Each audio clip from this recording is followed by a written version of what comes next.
Hello, my name is Kim. I am the owner of Blue Dog, and I have Jane here. And we are here to teach you the 3 new skills that we're working on your dog while out on walks. Now, the first skill that we practice is called the name game. And the idea of the name game is we're simply teaching our dogs to respond to their name, which is what we all want, right? So here's the thing with dogs.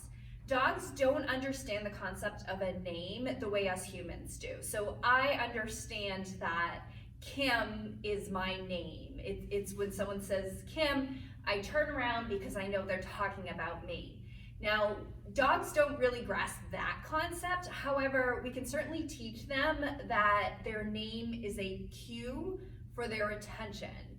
So the idea is I want Jane to understand that if I say Jane, I want her to turn and orient to me, and I'm essentially looking to get her attention so then I can either call her to me or tell her to do something, or maybe I'm just using it to call her away from a potential distraction, whatever it might be.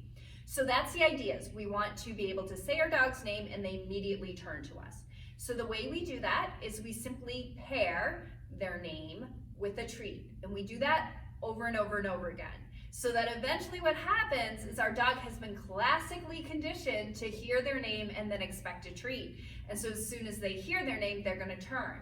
So it's kind of like, everyone kind of has a word, like if they say cookie or treat, or maybe even you just go into the refrigerator and pull out like a string cheese or something. Your dog hears that sound and then they immediately come running over, because every time you say cookie, you give your dog a treat, right?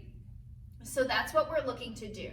So the idea of the name game is I'm simply gonna say my dog's name and then I'm gonna give her a treat. So Jane, Jane, Jane, and we're gonna do that often. Now, the thing is, we're all human, right? Sometimes I might not be in the best mood. I might be a little frustrated. So I'm not always gonna say her name like Jane, certainly not when she's tearing across my backyard after a rabbit. So you're gonna practice in different tones. So sometimes I might practice Jane, Jane, right? And then other times, maybe I have to be a little bit more discreet. Maybe I'm in the middle of a Zoom call or something, but I still have to get her attention. Jane, Jane. So we're gonna practice with different tones, but the idea is we're just saying their name and then they're getting a treat. I like to add movement to this game as well. So if I'm, in the backyard with my dogs, or even if I'm in the kitchen or something, and I'm just looking to do something to play with them, I might do a little cookie toss with this game. So I'll toss a treat, eat it, Jane, and then I'll just toss a treat to the other side, Jane. So, but the idea is, Jane, every time she hears her name, a treat follows. So whether I hand it to her or I toss it, lie down. But this is simply, that's a great way to make it more fun. I also enjoy, sometimes I'll call them and I'll say Jane and then toss the treat through my legs. You can have a lot of fun with this. So here's the idea with this game. Now, we're all human, and there's gonna be times when we say their name and we don't give them a treat. So there might be a time when I simply don't have treats on me, but I have to get her attention, so I say her name and she doesn't get reinforcement. There's also gonna be times, again, because we're only human, where I might be frustrated and be like, Jane, right? And she doesn't get a treat for that.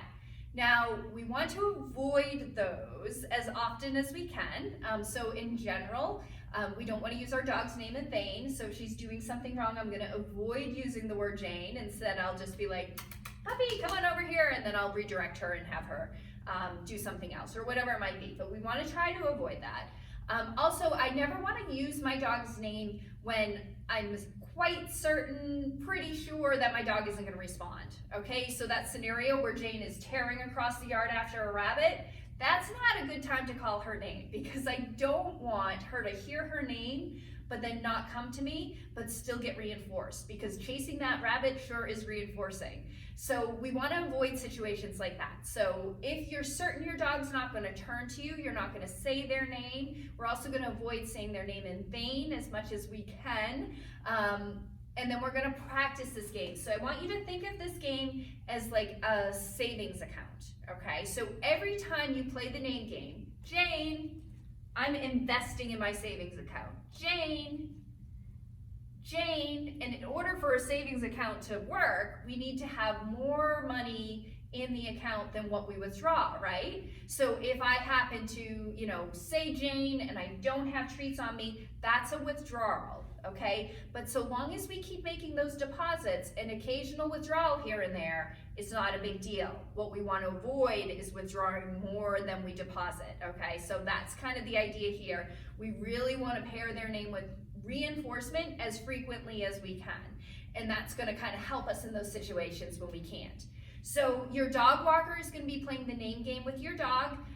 They're going to do this as more than anything a safety measure, right? So if they're worried or the dog is distracted or whatever it might be and they want to get their attention, they can say your dog's name and your dog's going to turn to them.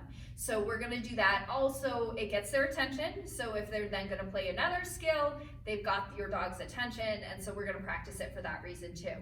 So that is how we teach the name game.